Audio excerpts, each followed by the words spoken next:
Very good morning class. अलंकार worksheet की second part हम लेके आए हैं। पहले 15 क्वेश्चन हमने करवा दिए थे। मैं Divyanshu Srivastava, target with Divyanshu sir official में आपका स्वागत है। फिर एक बात फिर बता दें कि ये जो नाम है इस यूट्यूब चैनल का वो चेंज भी हो सकता है, लेकिन तो सेकंड पार्ट हम लेकर हाजिर हैं आपके पास। अलंकार से ही संबंधित है और ये लगभग आपको 30 क्वेश्चन आज करवाए जाएंगे। आपको पहली वीडियो कैसे लगी आप जरूर बताइए। आप अपना भरपूर सहयोग और प्यार बनाए रखिए। गर्मी बहुत है, देख रहे हैं पसीना पसीना हो जा रहा है। चलिए पहले क्वेश्चन पे आते हैं। देखिए, आप लोगों को जो भी मेरे चैनल से मेरे वीडियो से प्रॉब्लम हो, आप बिल्कुल कमेंट बॉक्स में कमेंट करिए। और जैसा आपका भरपूर सहयोग और प्यार मिल रहा है आज सुबह से ही, मुझे बहुत अच्छा लग रहा है। और हम कोशिश करते हैं कि आगे भी ऐसे ही प्यार और सहयोग मिलेगा। चलिए पहला क्वेश्चन पे आते हैं। पहला क्वेश्चन कह रहा है अनुस्वार और अनुनासिक वर्णों की आवृत्ति पर आधारित अनुप्रास है। फिर से देखिएगा, कह रहा है कि अनुस्वार और अनुनासिक वर्णों की आवृत्ति पर आधारित अनुप्रास है। तो एक बात ध्यान रखिएगा कि ये वृत्तानुप्रास की जो टाइप है उन पर आधारित प्रश्न है। हो सकता है पूछा जाए आप लोगों में, तो फिर मैं जब अनुप्रास अलंकार पढ़ाऊंगा, अनुप्रास अलंकार और अनुनासिक वर्णों की आवृत्ति पर आधारित अनुप्रास है, तो ये अनुप्रास का कौन सा भेद है ये पूछ रहे हैं। तो अनुप्रास के जो 5 भेद है उसमें से एक वृत्तानुप्रास है और वृत्तानुप्रास का ही एक टाइप है ये। ऑप्शन है पहला है परुषा वृत्तानुप्रास, दूसरा ऑप्शन है कोमला वृत्तानुप्रास, तीसरा ऑप्शन है उपनागरिका वृत्तानुप्रास और चौथा ऑप्शन है अंत्यानुप्रास। तो आप लोगों को बता दें, जो अनुस्वार और विसर्ग से अनुस्वार और अनुनासिक से संबंधित जो अनुप्रास अलंकार है वो है उपनागरिका वृत्तानुप्रास। मतलब इसका सी ऑप्शन क्या है, सही है। आगे आते हैं 17 नंबर क्वेश्चन पे। देखिए, जो वृत्तानुप्रास की ये 4 टाइप आपको दिए जा रहे हैं, 3-4 टाइप। ये आपको जो हम अनुप्रास अलंकार पढ़ाएंगे तो उसमें वृत्तानुप्रास आएगा। वृत्तानुप्रास की टाइप हम बता देंगे, उस टाइम हम एक्सप्लेन कर देंगे अच्छे से, क्योंकि नहीं तो ज्यादा क्वेश्चन हो नहीं पाएगा। फिर 2-4 क्वेश्चन में ये वीडियो खत्म करना होगा तो इतना अच्छा नहीं लगता। कम से कम 15 क्वेश्चन तो हो ही जाएंगे वीडियो में। सेकेंड है अति मलिन वृषभानु कुमारी अधोमुख रहती उरद नहीं चितवत ज्यों गथ हारे थे कित जुआरी छूटे चिकुर वदन को मिलाने ज्यों नलिनी हिमकर की मारी। इस पंक्ति में कौन सा अलंकार है? जो पंक्ति दी गई अति मलिन वृषभानु कुमारी, अगर हम रस की बात करते तो इसमें वियोग रस था। अब उसमें देखते हैं, ऑप्शन दे रहा है अनुप्रास, ए ऑप्शन, बी ऑप्शन उत्प्रेक्षा, डी ऑप्शन है रूपक और सी ऑप्शन है रूपक और डी ऑप्शन है उपमा। तो इसका जो है आंसर होगा उपमा अलंकार। उपमा अलंकार होगा। यहाँ पर जी की तुलना की जा रही है, इसलिए यहाँ पे उपमा अलंकार है। 18वां नंबर प्रश्न है पावस ऋतु थी पर्वत प्रदेश पल पल परिवर्तित प्रकृति वेश। फिर से देखिएगा, पावस ऋतु थी पर्वत प्रदेश पल पल परिवर्तित प्रकृति वेश। इस पंक्ति में कौन सा अलंकार है? इस पंक्ति में कौन सा अलंकार है? तो आपको बता दें, ए ऑप्शन है अनुप्रास, बी श्लेष, सी यमक और डी वक्रोक्ति अलंकार। तो इसका ऑप्शन आप लोग सोच लीजिएगा, फिर हम बताते हैं। तो इसका आंसर होगा जो है वो अनुप्रास अलंकार है, क्योंकि पावस ऋतु थी पर्वत प्रदेश पल पल परिवर्तित प्रकृति वेश में पा वर्ण की आवृत्ति कई बार हुई है, वाह वर्ण भी कई बार आया है। पावस में, पर्वत में और वेश में, परिवर्तित में, तो कई सारे वर्ण की आवृत्ति हुई है जिसमें से पा वर्ण कई बार आया है, तो इसलिए यहाँ पे अनुप्रास अलंकार होगा। नेक्स्ट आते हैं 19 नंबर प्रश्न पे। पूत सपूत तो क्यों धन संचय, पूत कपूत तो क्यों धन संचय। इस पंक्ति में कौन सा अलंकार है? अलंकार का कौन सा भेद है? तो ऑप्शंस हैं, पहले अंत्यानुप्रास, सेकंड ऑप्शन लाटानुप्रास, सी ऑप्शन है वृत्तानुप्रास और डी ऑप्शन है श्रुत्यानुप्रास। मतलब अनुप्रास अलंकार के ही भेद की बात हो रही है। तो तो आप देखिए पूत कपूत तो क्यों धन संचय, पूत सपूत तो क्यों धन संचय। यहाँ पे पूरे शब्द या फिर कह सकते हैं वाक्य खंड की आवृत्ति हुई है। मतलब पूत सपूत तो क्यों धन संचय, पूत कपूत तो क्यों धन संचय में अगर सपूत और कपूत को हटा दिया जाए तो बाकी पूरी पंक्ति जो है वो रिपीट हो रही है। तो जहां पे शब्दों की पुनरावृत्ति हो या वाक्य खंड की पुनरावृत्ति हो, दोहराया जाए, वहां पे कौन सा अलंकार होता है, तो वहां पर लाटानुप्रास होता है। तो इसका आंसर होगा लाटानुप्रास। लाटानुप्रास अलंकार इसमें है। आगे देखते हैं। हाँ, आगे है अनेकार्थक पद की आवृत्ति है। कह रहे अगर ऐसा कोई पद जो अनेकार्थी है, कई अर्थ देता है और उसकी आवृत्ति होती है, तो वो कौन सा अलंकार है? अनुप्रास अलंकार। बी ऑप्शन है यमक अलंकार, सी ऑप्शन है श्लेष अलंकार और डी ऑप्शन है उपमा अलंकार। तो ध्यान रखिएगा इसमें कौन सा ऑप्शन सही होगा, आप अपने माइंड में सोच लीजिए, फिर मैं बोलता हूँ आंसर। तो इसका सही आंसर है यमक अलंकार। यमक अलंकार में पद की आवृत्ति तो होती है परंतु अर्थ भी अलग अलग होते हैं। जबकि अगर हम बात करें लाटानुप्रास की, लाटानुप्रास में पदों की आवृत्ति होती है लेकिन अर्थ में कोई परिवर्तन नहीं होता। जैसे कह दे कि है वही मनुष्य जो मनुष्य के लिए मरे, तो दोनों ही मनुष्य का अर्थ सेम है। तो यहाँ लाटानुप्रास, अगर अर्थ में परिवर्तन हो जाता तो फिर वहां पे क्या होता, तो वहां पे हो जाता यमक अलंकार। अगला आते हैं 21 नंबर प्रश्न है, जेते तुम तारे तेते ना नभ में तारे हैं। जेते तुम तारे तेते ना नभ में तारे हैं, इस पंक्ति में कौन सा अलंकार है? तो इस पंक्ति में ऑप्शन है उपमा अलंकार, वृत्त्यानुप्रास अलंकार, यमक अलंकार और श्लेष अलंकार। तो आपको बताना है इसमें कौन सा भेद है अलंकार का। तो ऑप्शंस इसका क्या सही होगा आप लोग सोच लीजिएगा। फिलहाल इसमें मैं बता दूं कि तारे शब्द 2 बार आया है, तारे तारे तारे। तो होना चाहिए आपके माइंड में सेट हो जाना चाहिए, या तो ये यमक अलंकार होगा या तो ये लाटानुप्रास अलंकार होगा। लाटानुप्रास में कोई परिवर्तन नहीं होता है जबकि यमक में परिवर्तन हो जाता है। अर्थ समझ लेते हैं। अर्थ कह रहा है जेते तुम तारे, मतलब जितने को तुमने भव सागर पार करवाया है, भव सागर से तरण कराया है या तार दिया है, भव सागर से तारा है, उतने तो नभ में भी तारे नहीं है। मतलब उतने तो नभ में भी तारे नहीं है जितने लोगों को आपने भव सागर से पार करा दिया है, तो भगवान के लिए आ गया। तो एक तारे का अर्थ है तरण, मतलब भव सागर पार कराना। एक तारे का अर्थ है तारा, मतलब स्टार। तो यहाँ पे अर्थ में परिवर्तन हुआ, इसलिए यहाँ पे कौन सा अलंकार होगा? यमक अलंकार होगा। अगला है 22 नंबर, कबीरा सोई पीर है जे जाने पर पीर। कबीरा सोई पीर है जे जाने पर पीर, जे पर पीर न जानई सो काफिर बेपीर। जे पर पीर न जानई सो काफिर पर पीर। तो यहाँ पे कौन सा अलंकार होगा? ऑप्शंस की बात हम करते हैं जब, तो यमक है, रूपक है, पुनरुक्ति प्रकाश है और श्लेष अलंकार है। तो मैं आपको बता दूं कि इसमें भी यमक अलंकार है, क्योंकि कहता है कबीरा सोई पीर, कविता सोई पीर है जे जाने पर पीर। एक पीर का अर्थ जो होता है वो बाबा, पीर बाबा जो होते हैं, और दूसरे पीर का अर्थ है कि पीड़ा, पीड़ा की, जो दूसरों की पीड़ा समझता है, ऐसे बाबा। चलिए फिर आगे स्टार्ट करते हैं। हाँ, तो यहाँ पे भी यमक अलंकार है, क्योंकि यहाँ पे पीर की 2 अर्थ है, एक तो पीर बाबा वाला पीर और दूसरा जो है वो पीड़ा है। ठीक है ना। अगले आते हैं, अगला जो क्वेश्चन है वो है तो पर वारो उर्वशी सुन राधिके सुजान। तो पर वारो उर्वशी सुन राधिके सुजान, तो पर मोहन के उर्वशी, तो पर मोहन के उर्वशी होए उर्वशी समान, होए उर्वशी समान। तो यहाँ पे इस पंक्ति में कौन सा अलंकार है? तो मैं आपको बता दूं कि उर्वशी उर्वशी उर्वशी कई बार आया है और अलग अलग दोनों के अर्थ हैं। तो कह रहा है तो पर मोहन के उर्वशी, उर मतलब होता है हृदय, तो मोहन के मतलब भगवान श्री कृष्ण के, तुम पर, राधा जी के लिए कह रहा है तुम पर भगवान श्री कृष्ण जी का दिल आ गया है, उनका हृदय आ गया है, उनका हृदय जो है आप में बसता है।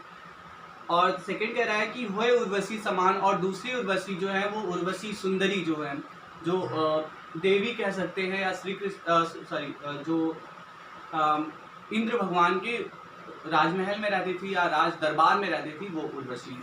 सुंदरता तो आपने सुना होगा, उर्वशी जितना सुंदर कोई नहीं, उर्वशी, रंभा और ये फलाना, तो जो भी रहा होगा तो उसकी बात की जा रही। मतलब दो उर्वशी आए हैं, दोनों का अलग अलग अर्थ है। एक उर मतलब हृदय, हृदय में बसने वाली, श्री राधा जी के लिए कहा गया है। दूसरा उर्वशी मतलब राधा जी की तुलना की गई है। तो ऐसा नहीं है यहाँ पर तुलना की गई तो आप सुन ले उपमा अलंकार है, ऐसा नहीं है। उर्वशी उनको कहा गया है कि आप उर्वशी के समान सुंदर हैं और आप भगवान श्री कृष्ण के उर में बसती हैं। उर मतलब हृदय में बसती हैं, मतलब लेफ्ट साइड राइट साइड जो भी है देखिएगा। अगला नेक्स्ट क्या है, उस तपस्वी से लंबे थे देवदार दो चार खड़े। उस तपस्वी से लंबे थे देवदार दो चार खड़े। इस पंक्ति में कौन सा अलंकार है? तो अनुप्रास, प्रतीप, रूपक, यमक। अनुप्रास, प्रतीप, रूपक, यमक। तो आपको बताने से कौन सा अलंकार है तो आप सोच लीजिएगा, फिर मैं बताता हूँ। तो इसका सही आंसर होगा प्रतीप अलंकार। प्रतीप जो होता है वो उपमा अलंकार का उल्टा होता है। इसका मतलब है वहां पे अधिक गुण वाले वस्तु की तुलना कम गुण वाले वस्तु से होता है।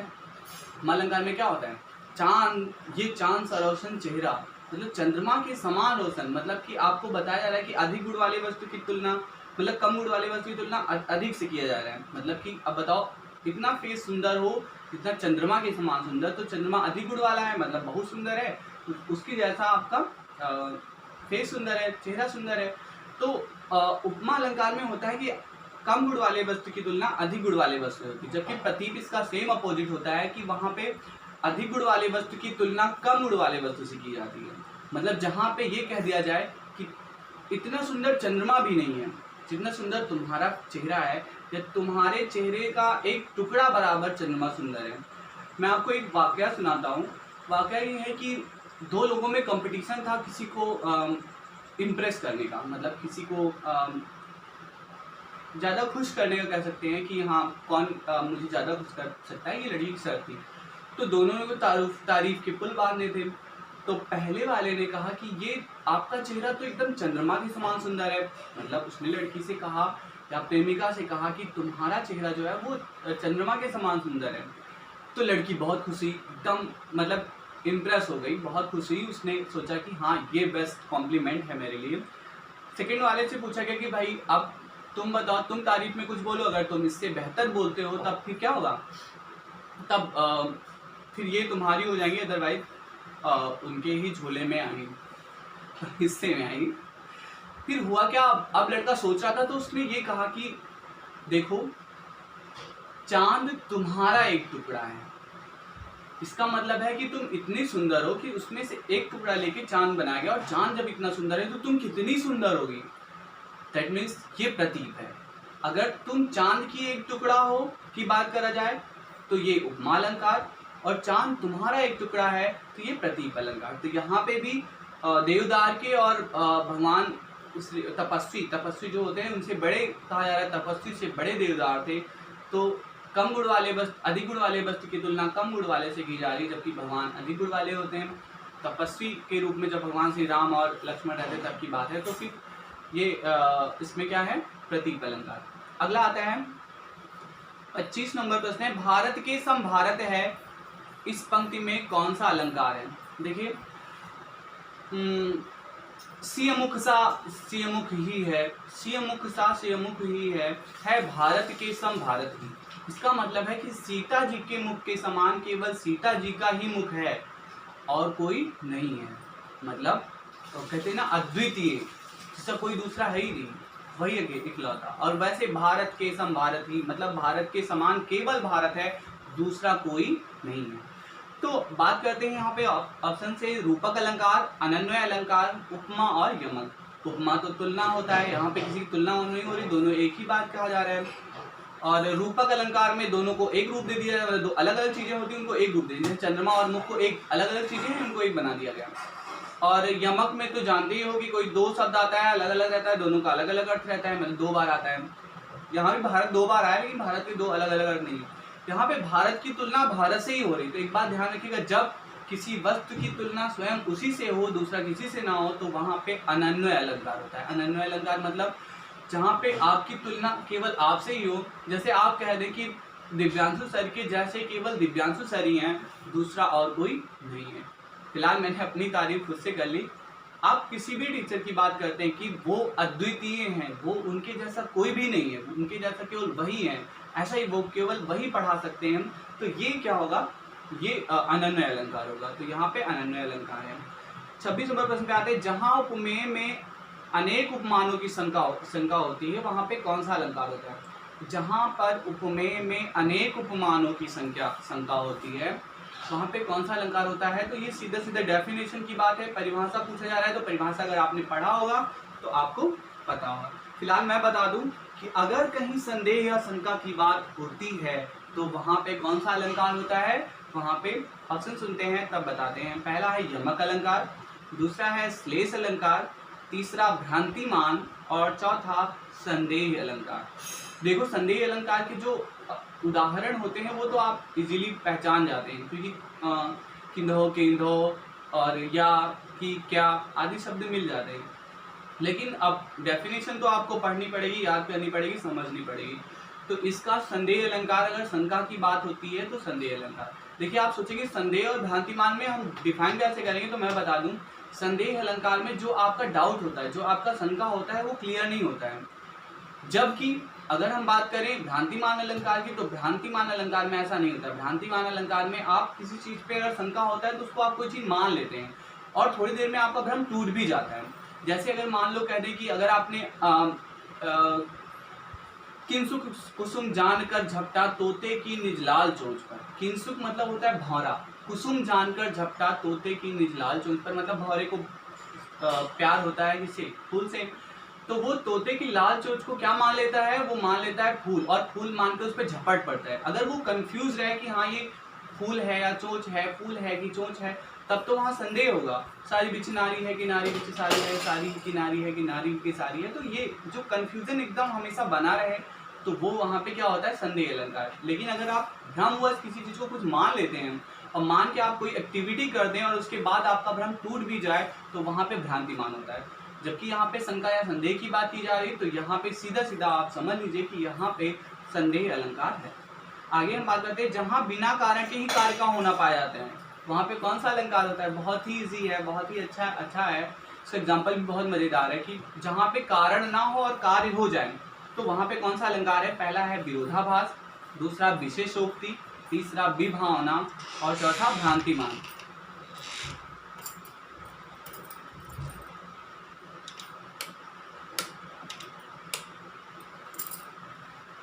चौथा है भ्रांतिमान। तो फिर यहाँ पे क्या होगा, विभावना अलंकार। ऑप्शन सी सही है, विभावना। क्यों, विभावना में क्या होता है कि कारण के ना होते हुए भी कार्य होता रहता है। एक एग्जांपल बहुत ही पॉपुलर है, बहुत ही फेमस है और आप लोगों ने पढ़ा भी होगा। बिनु पद चले सुने बिनु काना, कर बिनु कर्म करे विदिनाना, आनंद रहित सकल रस भोगी, आनंद रहित सकल रस भोगी, बिनु बाणी वक्ता बड़ जोगी। फिर से सुनिए, बिनु पद चले सुने बिनु काना, कर बिनु कर्म करे विधि नाना, आनन रहित सकल रस भोगी, बिनु बाणी वक्ता बड़ जोगी। तो यहाँ पे कौन सा अलंकार है, विरोधाभास, सॉरी विभावना। कैसे मैं समझाता हूँ कि बिनु पद चले मतलब बिना पैरों के वो चल सकता है। अब बताओ कारण क्या है, पैर। चलने का कारण क्या है, पैर होगा तो कोई चल पाएगा, बिना पैर के नहीं। लेकिन बिना पैरों के चल पा रहे हैं। बिनु पद चले सुने बिनु काना, अगर कान ना हो तो कोई सुन पाएगा, कारण क्या है, कान है, और वो ना हो तो कोई सुन पाएगा, नहीं सुन पाएगा। तो ऐसे, तो यहाँ पे कारण के ना होते हुए भी कार्य हो रहा है, इसलिए यहाँ पे क्या होगा, विभावना अलंकार होगा। आगे आते हैं,